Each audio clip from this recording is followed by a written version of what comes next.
When I heard that we were going to do a year-end special, I was like, we have to do a song. Oh, like when I said that, hey, Desi, we should do a year-end song. You were like, good idea, Dulcé. Yeah, exactly. And I knew that it had to be about women because this has been such an incredible year for women. It was terrible. This year has been terrible for women. It was a no-brainer to get on board with this project. I wanted to be part of the solution, not the problem. Men been creepy a long-ass time, and I want to be here to support women like the underwire of a bra and just lift them. Oh, my God, I'm doing it, too. Hey, you gonna cut that, right? Please, just cut that, please. Y'all got me a hit, right? Yes. You ready? Oh, it's so good. Yeah. Is it good? Oh, it's so great. good. It's so amazing. Yeah, It's so good. I've been writing some lyrics here. Once you been doing. Thank you. Once you It's been see what great. I got, Thank though. you. That Just you. No, but the two that we've been working, Just her. working together. Just her. Wait, do you see my lyrics, Roy? Oh, my God, Dulcé. Incredible voice. Just a talent. I haven't heard anybody this natural since back when I discovered Luther Vandross. You see on that piano?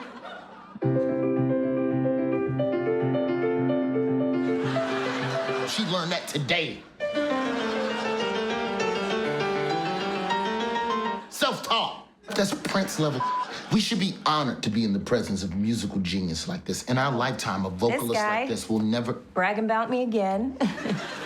You know, I think the key is treating your voice like it's an instrument, like any other instrument. A guitar, an electric guitar, a piccolo. Hold on. I've been singing my whole life, from the time I was a little kid. And Dulcé has been singing for... Mine just started today. Well, lucky for you, I am a professional, so I will get you up to speed. But bigger. Ha! Ha! This is gonna be a powerful song for women. And black women.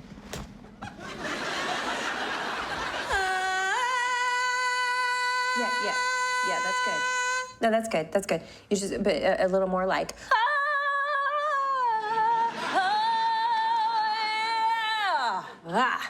You always end with, Is that good? Yeah, that was great. All right, you ladies ready to lay it down? You ready?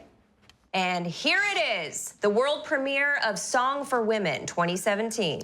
This is for you, ladies.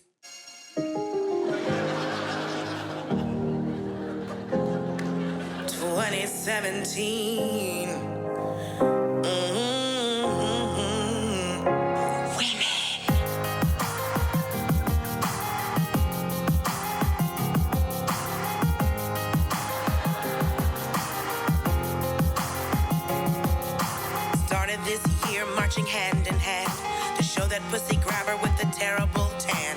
But everywhere I looked, a lady resisted. Tried to stop Lizzie. Yes, she persisted. All around the world, we've come so far.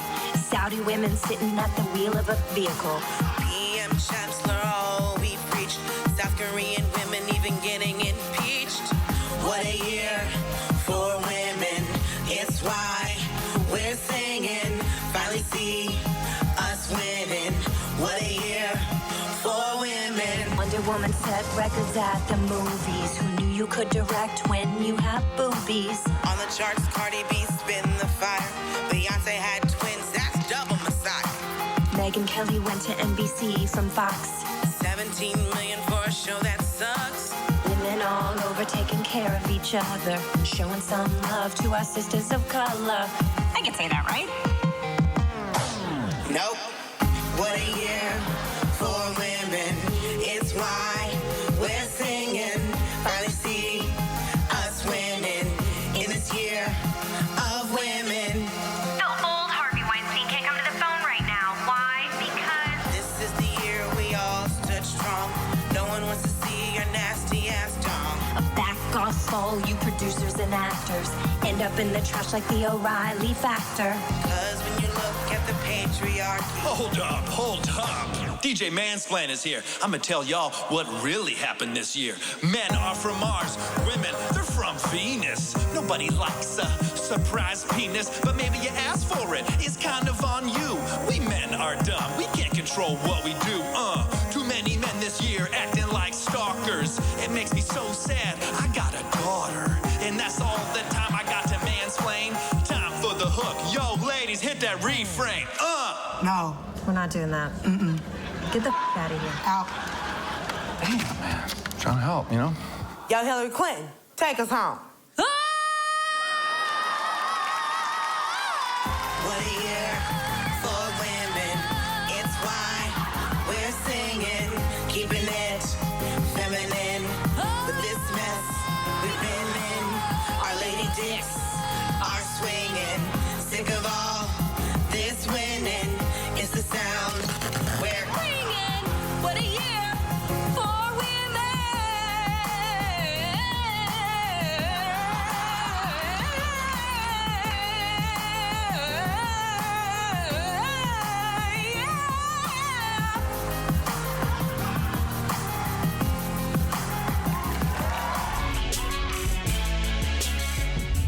Hey, Trevor, you wanted to see me. Whatever she said, I didn't touch her butt.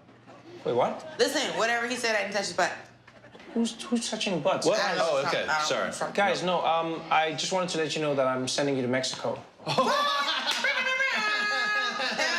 Where's Dulcé going? Where's he going? No, together. You guys are going to Mexico together. It's like a team-building trip. You get to know each other in Mexico. You know? Together. Yeah, you guys will have fun. Together. Great. No touching butts. And while we thought Costa, I got this. And while we thought we were going to spring break Mexico, we were actually sent to Breaking Bad Mexico. Damn, look at that shit. Oh, Jesus. Go to Tijuana, it'll be fun, they said, you know? But there's a reason we're here. We're here to witness the start of President Trump's innovative and complex solution. The wall. What are you wearing? I'm blending in. You look like a Cuban drug lord. Okay, I guess the team building's begun. You look like an asshole on vacation in Miami. You know what? Well, you look like an asshole on vacation in Key West. Amazingly, this spot in Tijuana is the closest you can get to the prototypes. So this is the wall. In fact, we could get pretty damn close. This is what's separating Mexico, USA. My nuts are in USA right now. I don't think your nuts are that big. Seeing these walls up close and personal, I realized I was witnessing a piece of American history. These are only 8 prototypes, and we have around 3,000 miles to cover. But this is a great start. There were even men testing them to make sure they were immigrant-proof, but they seemed to be struggling. You look a little stuck there. You want me to ask some of these Mexicans if they can help? What if you made it out of ice? So it's slippery.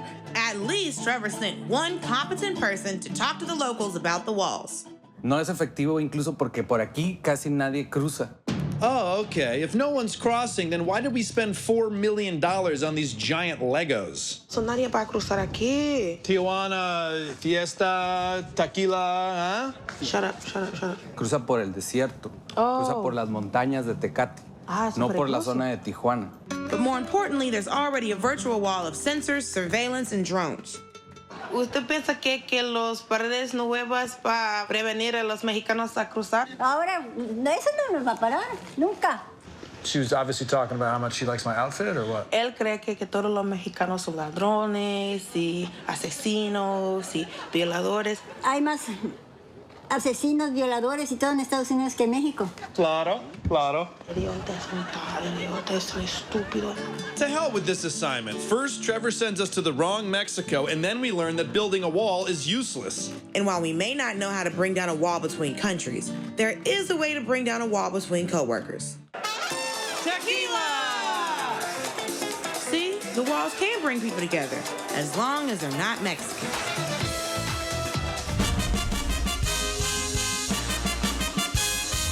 Last night, the state of Alabama elected a Democratic senator for the first time since 1992. And this happened for a few reasons. Ideological divisions within the Republican Party, suburban moderates turned off by President Trump. And apparently some people don't like accused kitty touchers also. But there was one really huge factor that you can't ignore.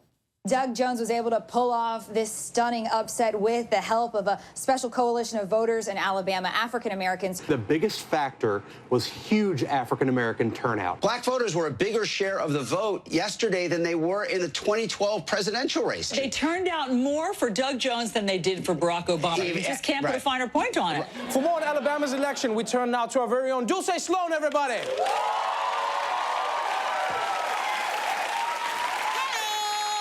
So, Dulcé, big turnout last night by black people.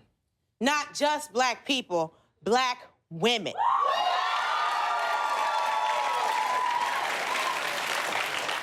Did you know 50% more black women voted yesterday than black men? In fact, 98% of black women voted against Roy Moore. 98%. The only thing 98% of black women agree on is no Roy Moore, Idris Elba is fine as hell, and do not get our hair wet. So this happened because of us, black women. Wow. You say us, but did you vote in Alabama? No, I didn't. But do you have another black woman on this show you can thank?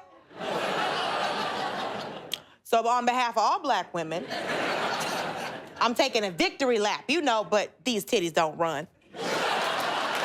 And you know what, Dulcé, people are saying thank you to black women. You know, online you saw it. It must be nice to see black women's contributions finally recognized. Yes! Yes, it is! We've been through so much. And you're welcome, white people, you're welcome. But let's be honest, we didn't do it for you. We did it for ourselves. No black woman cast her vote going, this one's for Scott. Scott. So if you really want to thank us, how about y'all change the laws to make it easier for us to vote? Or sing our praises by giving us raises. Or at the very least, cancel winter. You know only white people like snow. Those are fair points, Dulcé. So, you know what, let's move on and analyze last night's election. No. Black women don't have time to analyze. We got to get more done. Fix net neutrality, health care, and binge watch Empire. I'm out!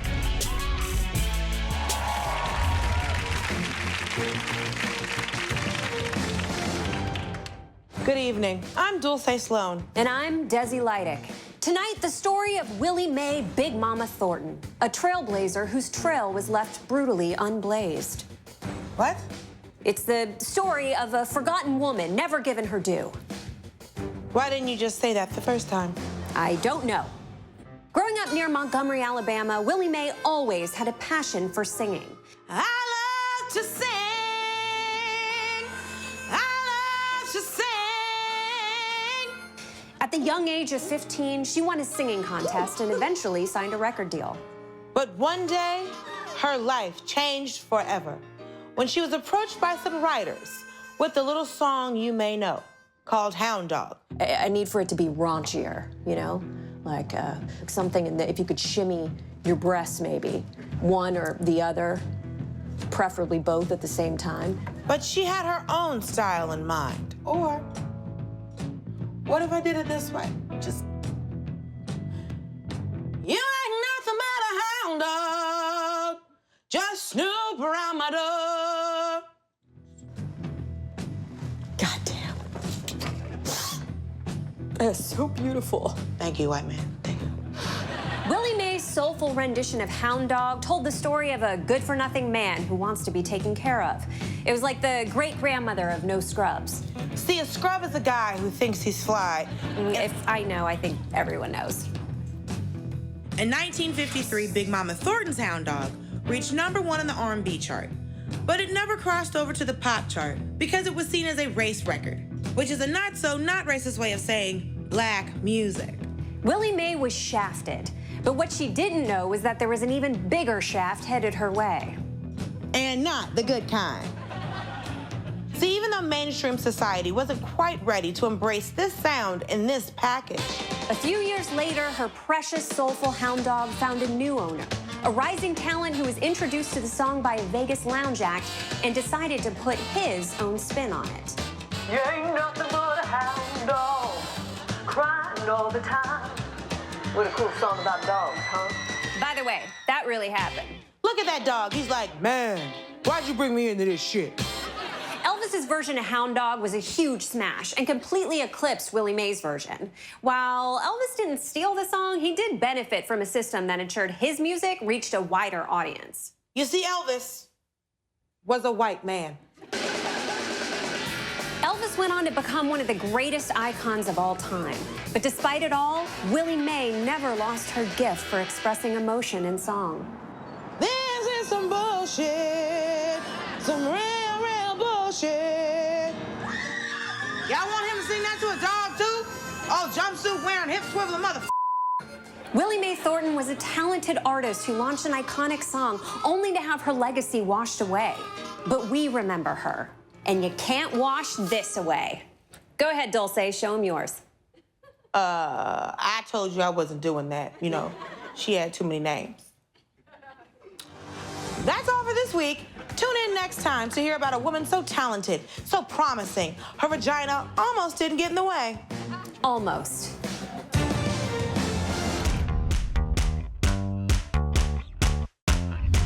Well, for years, 911's been handling calls that turns out aren't actual emergencies.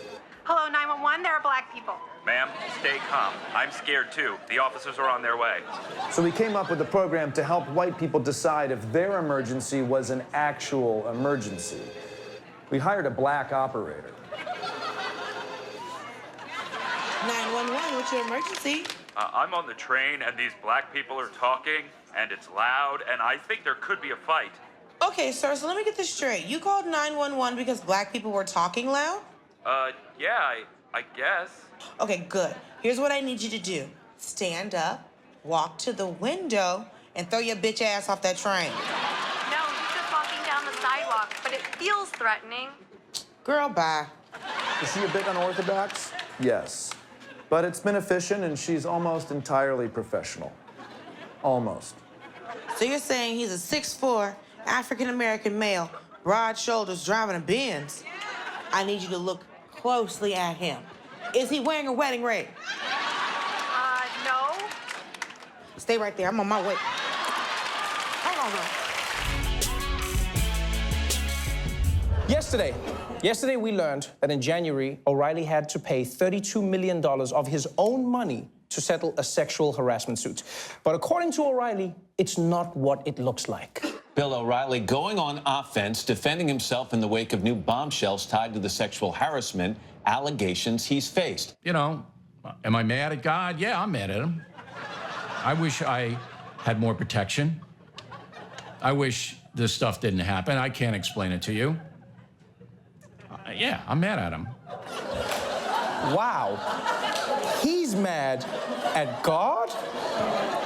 He's mad at God for not protecting him. This is one of those times that I wish we could hear what God has to say.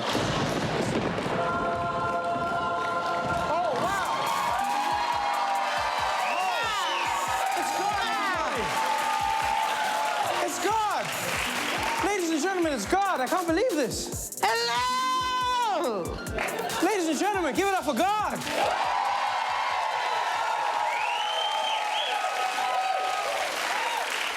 I came to talk about why Bill O'Reilly and why he dragged my ass into his trauma. What do you mean, why he dragged your ass? You saying you had nothing to do with what happened to Bill O'Reilly? Yeah, in fact, I've had nothing to do with humans, any of y'all, basically, since the Titanic. The Titanic? Yeah, that was on me.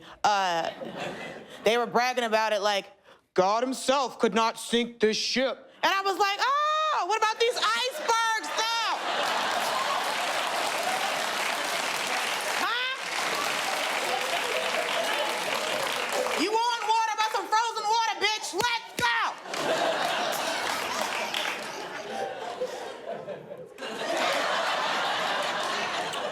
So I decided to step away from the game for a while. I get it. You felt bad. But if you stepped away, then what brings you back? I came down to tell Bill O'Reilly to keep my name out of his mouth. Do it. Bill O'Reilly did this to himself, and now he's mad at me? Hasn't this cooch monster ever heard of personal responsibility? Ugh. Creepy old man.